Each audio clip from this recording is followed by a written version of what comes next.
ఒక మాట జ్ఞాపకానికి వస్తుంది. వెనకటికి ఒక ఆయన, ఒక మహానుభావుడు జనాలకు ఓ 4 మంచి మాటలు చెప్పాలి అని సంకల్పించుకొని చెప్పడం మొదలుపెట్టాడట. మంచి విషయాలను ఉపదేశం చేయడం మొదలుపెట్టాడుట.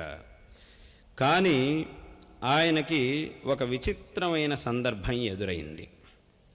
మంచి మాటలు చెప్పాలి అని సంకల్పించుకున్నాను, చెప్పడం మొదలుపెట్టాను. కానీ ఈ మంచి మాటలను ఎవరికి చెప్పాలి అనేది ఆయనకి పెద్ద సమస్య అయి కూర్చుంది. ఎందుకంటే ఈ మంచి మాటలను ఎవరైనా విద్వాంసుల దగ్గరికి వెళ్ళి ఇలా ఉంది, ఇలా చేస్తే మంచిది అని కనుక నేను చెబితే, విద్వాంసులైనటువంటి వాళ్ళు ఏమంటున్నారంటే, నువ్వు నాకు చెప్పేది ఏమిటి, నేను బోళ్ళంత చదువుకున్నాను, నువ్వు నాకు చెప్పాల్సినటువంటి అవసరం ఏమీ లేదు అని అనేవాళ్ళుట. కాబట్టి వాళ్ళ దగ్గర చెప్పడానికి అవకాశం లేదు. పోనీ పెద్ద పెద్ద రాజులు, మహారాజులు, వాళ్ళైతే పెద్ద స్థానాల్లో ఉంటారు, వాళ్ళకు 4 మంచి మాటలు చెప్తే వాళ్ళు మిగతా వాళ్ళకు చెప్తారు, వాళ్ళ కింద ఉండేటటువంటి వాళ్ళందరికీ బోధిస్తారు. అప్పుడు వాళ్ళంతా మంచి మార్గంలో ఉంటారు కదా, కాబట్టి వాళ్లకు చెబుదాం అని అనుకున్నాడు. ఆ రాజుల దగ్గరికి వెళ్ళి చెప్దామని అనుకున్నట్ట. కానీ అక్కడ ఉండేటటువంటి వాళ్ళెవరూ అసలు రాజు దగ్గరికే ఆయన్ని వెళ్ళనివ్వలేదుట, దూరంలోనే ఆపేసేవాట.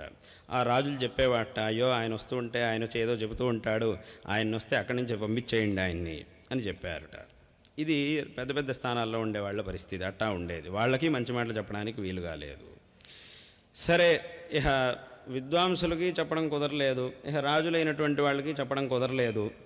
పోనీ సామాన్యులైనటువంటి వాళ్ళని పిలిచి ఓ 4 మంచి మాటలు చెప్దామని వాళ్ళందరినీ పిలిచి వాళ్ళ దగ్గరికి వెళ్ళి ఓ మంచి మాటలు చెప్పడం మొదలుపెట్టాట. వాళ్ళు అన్నారుట, నువ్వు చెప్పేది మాకేం అర్థం కావట్లేదు, ఏదో మంచి మాటలు చెప్తున్నారని అనిపిస్తూ ఉన్నది, కానీ మాకేం అర్థం కావట్లేదు మీరు చెబుతున్నది అని అన్నారుట. కాబట్టి వీళ్ళకి మంచి మాటలు చెప్పడానికి వీలు లేదు.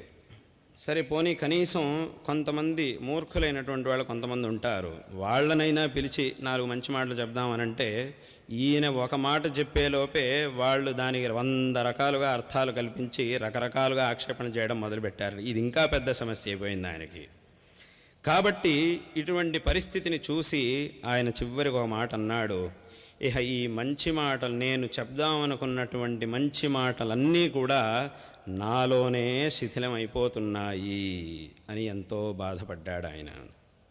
అందుకే ఆయన చెబుతాడు, తన అనుభవాన్ని ఒక మాటలో చెప్పాడు, బోద్ధారో మత్సరగ్రస్తాః ప్రభవః స్మయదూషితాః అబోధోపహతాశ్చాన్యే జీర్ణమంగే సుభాషితం. బోద్ధార, విద్వాంసులైనటువంటి వాళ్ళు, మత్సరగ్రస్త, వాళ్ళకి నాకంతా తెలుసు, నేను ఇంకా ఈయన దగ్గర నుంచి తెలుసుకోవాల్సింది ఏమీ లేదు అనేటటువంటి అహంకారంతో ఉన్నారు. ప్రభవ స్మయదూషిత, వాళ్ళు అధికార దర్పంతో ఉండి నన్ను అసలు దగ్గరికే రానివ్వలేదు. అబోధోపహతాశ్చాన్యే, సామాన్యులైనటువంటి వాళ్ళకి ఏదైనా చెప్దాం అనుకుంటే వాళ్ళు నువ్వు చెప్పేది మాకేం అర్థం కావట్లేదు అని అన్నారు. అబోధోపహతాః. కాబట్టి ఏమవుతోంది, జీర్ణమంగే సుభాషితం, ఈ సుభాషితాలన్నీ కూడా నాలోనే జీర్ణమైపోతున్నాయి, ఇక వీటిని ఎవరికి చెప్పేది అని ఎంతో బాధపడ్డాడు ఆయన. అలాగే ఆయనే ఒక మాట చెప్పాడు, ఒక గొప్ప మాట, నతు ప్రతినివిష్ట మూర్ఖజన చిత్తం ఆరాధయేత్. లోకంలో మనంతా చెబుతూ ఉంటాం, ఒక నిద్రపోతున్న వాడిని సులభంగా లేపచ్చు, వాడిని ఒకసారి తట్టంగానే వాడు లేస్తాడు. నిద్రపోతున్నట్టు నటిస్తున్న వాడినైతే లేపడం బ్రహ్మకు కూడా అసాధ్యం. అలాగే నేను చెబుతున్న దాన్ని ఆక్షేపణ చెయ్యాలి అని ఎవరైతే పనిగట్టు కూర్చున్నారో వాళ్ళ దగ్గరికి వెళ్ళి మంచి మాటలు చెప్తే ఏమీ ప్రయోజనం లేదు. అందుకే ఈ విషయాన్నంతా అనుభవంలో పెట్టుకొని ఆయన ఆ మాట అన్నాడు, నతు ప్రతినివిష్ట మూర్ఖజన చిత్తమారాధయేత్ అని. కాబట్టి నేను ఇక మంచి విషయాలను ఎవరికి చెప్పాలి, వినేవాళ్ళు ఎవరున్నారు అని అనుకుని, అయినప్పటికీ ఆయన ఒక గొప్ప పని చేశాడు. సరే, నేను చెప్పాలనుకున్నాను కాబట్టి అన్ని విషయాలను చెప్పేస్తాను, మంచి విషయాలన్నిటినీ. ఎవరికి కావాలనిపిస్తుందో వాళ్ళు వింటారు, ఎవరికి అక్కర్లేదో వాళ్ళు వినరు. నా కర్తవ్యం, ఒక మనిషికి 4 మంచి మాటలు చెప్పడం అనేది నా కర్తవ్యం. కాబట్టి నా కర్తవ్యాన్ని నిర్వహించడం కోసం నేను మంచి మాటలు చెప్పి నా కర్తవ్యాన్ని నేను పూర్తి చేసుకుంటాను. ఇక విని వాళ్ళ కర్తవ్యాన్ని పూర్తి చేసుకునే వాళ్ళు ఎంతమంది ఉంటారో అది ఈశ్వరేచ్ఛ, ఈశ్వరాధీనం అనుకుని అనేక విధమైనటువంటి మంచి విషయాలను ఆయన మనకు బోధించాడు. ఎందుకంటే ఒక మనిషికి పెద్ద స్థానంలో ఉండేవాళ్ళు మంచి మాటలను తప్పకుండా చెప్పాలి. ఒక మనిషి తప్పుడు మార్గంలో వెళుతూ ఉన్నాడు అని తెలిసిన వెంటనే వాడికి మంచి మాటలను తప్పకుండా చెప్పాలి. చెప్పడం అనేది వీడి యొక్క కర్తవ్యం, వినడం అనేది వాడి యొక్క కర్తవ్యం.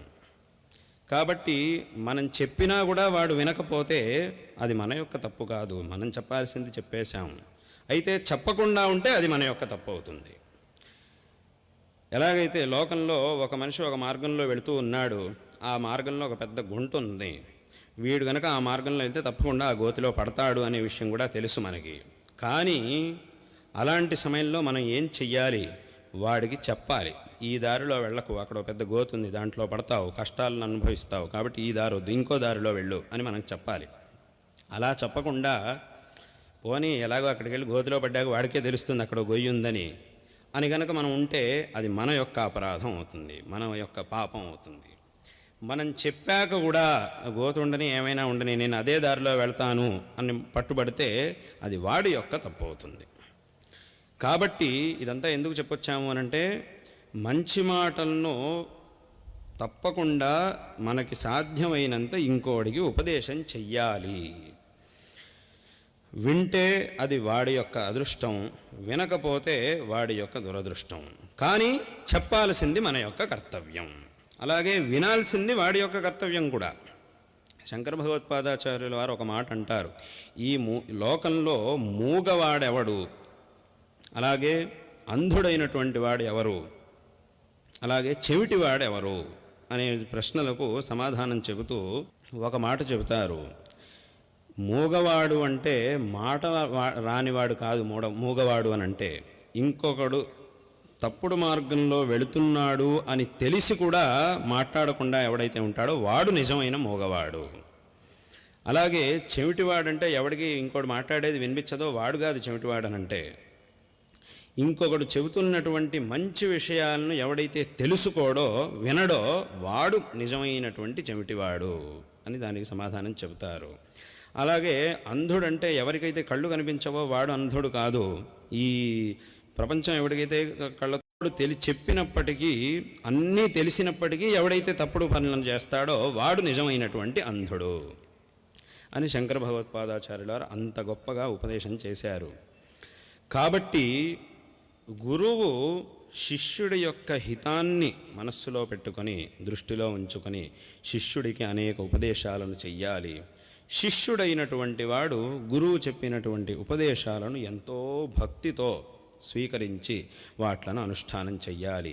మంచి సంస్కారవంతుడై గురువు యొక్క ఉపదేశంతోనే, గురువు యొక్క మార్గదర్శనంతోనే ఈ సంస్కారం అనేది మనకి లభిస్తుంది. కాబట్టి అటువంటి సంస్కారాన్ని పొంది మన యొక్క జన్మను కృతార్థం చేసుకోవాలి అనేదే ఇక్కడ వివక్షితమైనటువంటి విషయం. అందుకే ఆయన ఎలాగైతే ఎవరైతే 4 మంచి మాటలు చెప్పాలి అని అనుకున్నాడో ఆయన మొదట్లో అలా బాధపడినప్పటికీ తర్వాత ఎన్నో మంచి విషయాలను మనకు బోధించాడు. ఆయన వేరే ఎవరో కాదు, మనందరికీ తెలిసినటువంటి వ్యక్తే, నీతి శతకాన్ని రచించినటువంటి భర్తృహరి. ఆయన మొట్టమొదట ఈ శ్లోకాన్ని చెప్పి తర్వాత తన నీతి శతకాన్ని ఆరంభం చేశాడు.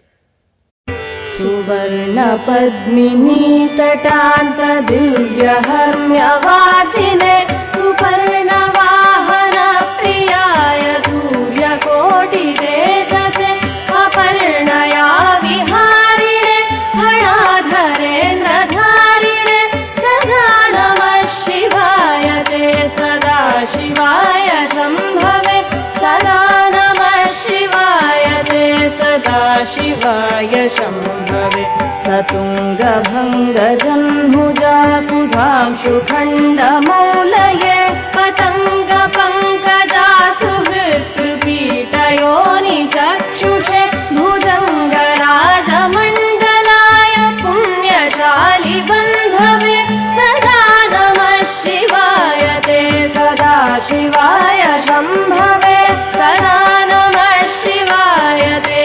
सदाशिवाय शम्भवे